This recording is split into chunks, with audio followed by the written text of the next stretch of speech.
Olá a todos, colegas do curso do Profor.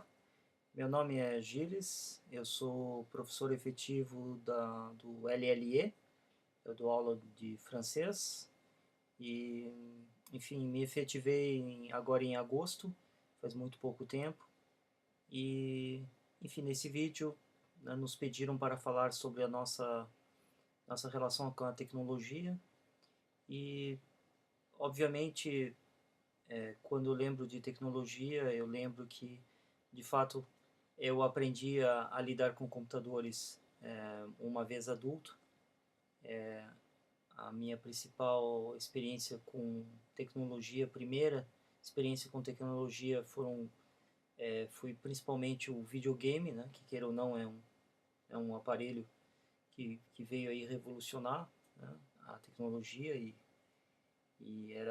me lembro com o Atari e com computadores também. É, nos anos 80 eu me lembro muito bem do CD, da primeira vez que eu vi um CD, ficou gravado na minha memória, porque realmente essa, esse brilho que tinha o CD, essa forma era muito diferente. A gente fazia aquelas fitas cassetes com as melhores músicas, gravando e tentando achar a sequência certa. Então era realmente um trabalho terrível de conseguir fazer essas músicas. E logo depois, aos poucos, depois do CD, é, apareceram os gravadores, né? E aí começamos a conseguir gravar músicas finalmente de uma forma muito mais simples e comecei a fazer coletâneas, né? Das melhores músicas, né? Diretamente em CD, o que era muito mais fácil do que as fitas. E eu comecei a lidar muito mais com o computador e com o Office a partir do momento que eu ingressei na universidade e comecei o curso, a graduação de francês, a licenciatura. E aí realmente pela obrigação, né, de se produzir é, textos e de pesquisar, de se relacionar também, né, com os colegas pelo e-mail com o professor, né, realmente o fato de você ter que fazer isso te obriga, né, a realmente a usar o computador e usar alguns programas que ele oferece, né? E a começar a lidar com a internet. É, então realmente eu comecei a aprender a digitar. Na verdade eu nunca fiz nenhum tipo de curso, né, para aprender a lidar com Office, por exemplo. Foi mais assim realmente de perguntando aqui e ali com colegas e de usar, né, a curiosidade. A gente sabe que é uma característica importante, né, da aprendizagem. E fui mexendo, né, mexendo, a gente acaba descobrindo e perguntando também sempre para outras pessoas. Nesses últimos anos, então, eu também ajudei um amigo que criou uma empresa de importação e exportação e aos poucos fui levado a manipular o site da empresa que vendia produtos. Então eu tive que, com os tutoriais, os numerosos tutoriais que estão disponíveis no Google, eu tive que aprender, né, a como, por exemplo, criar produtos dentro do site, conseguir inserir fotos, né, carregar fotos daqueles produtos, manipular os preços, escrever as características, a descrição dos produtos, também criar promoções, né, e descontos naquele site. Então eu aprendi muita coisa. Na mesma época também, isso faz pouco tempo, comecei a aprender também a mexer com blogs, né? Então já que eu era da área de letras, né, com esse colega a gente acabou tendo uma certa complementaridade, porque ele é da área de comercial, e eu então passei a tratar de toda a parte de textos, então comecei também a colocar ali matérias, né, no blog, a postar matérias no blog. Então realmente aprendi muito nessa experiência e de novo, né, muita coisa pesquisando, manipulando, mexendo, perguntando, olhando aqui dessa vez tutoriais, né, no Google que são realmente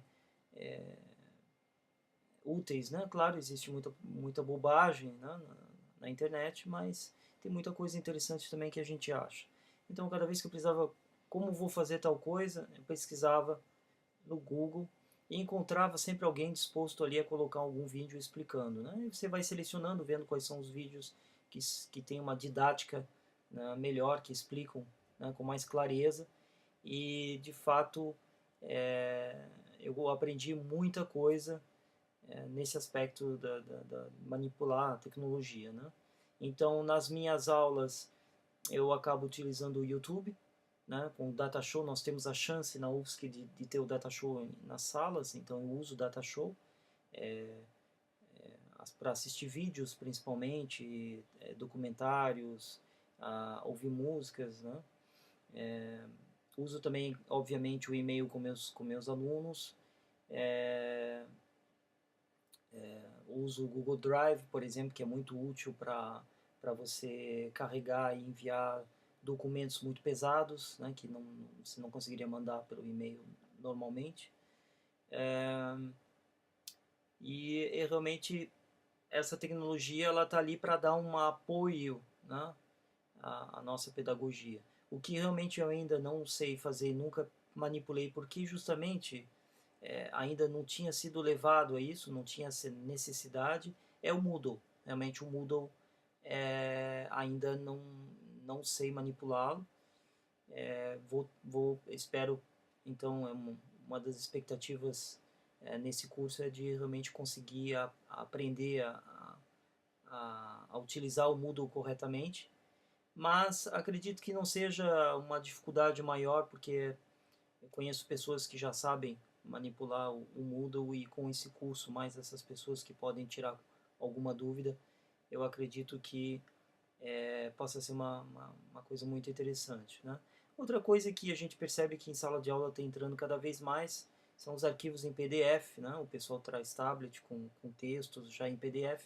Eu mesmo já utilizei o PDF e é, até tem sistemas interessantes ali no PDF que você consegue sublinhar, né, o texto, apesar de ser um texto que você não conseguiria manipular. Você consegue destacar então algumas partes que são interessantes e, e essa tecnologia está adentrando cada vez mais na sala de aula e a gente realmente tem que tentar usar da melhor forma possível e tem que se atualizar sempre, porque a tendência vai ser essa mesmo, vai ser de ter uma tecnologia cada vez mais presente. A questão que a gente, acredito eu, que a gente tem que ter consciência é que essa tecnologia ela está ali como um apoio, né? Assim como um quadro 3D, né, interativo, ele não é o diferencial de uma aula, mas ainda continua sendo a pedagogia e a forma como o professor vai lidar e interagir com os estudantes para construir esse conhecimento.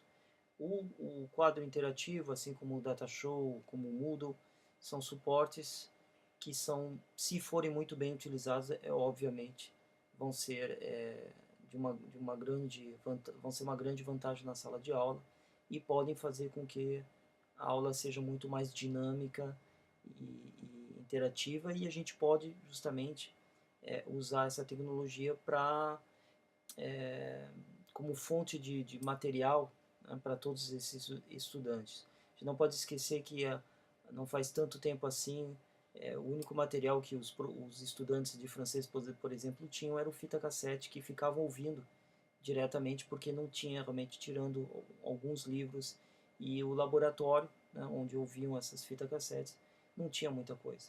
Então hoje em dia nós temos essa vantagem de ter essa fonte aí de arquivos, de vídeos, de músicas, de podcasts, enfim, de arquivos de áudio e de vídeo que podem ser muito úteis para o nosso dia a dia na sala de aula. Então, espero que a minha esperança agora é conseguir mexer com o Moodle. Esse é o próximo desafio. Até logo.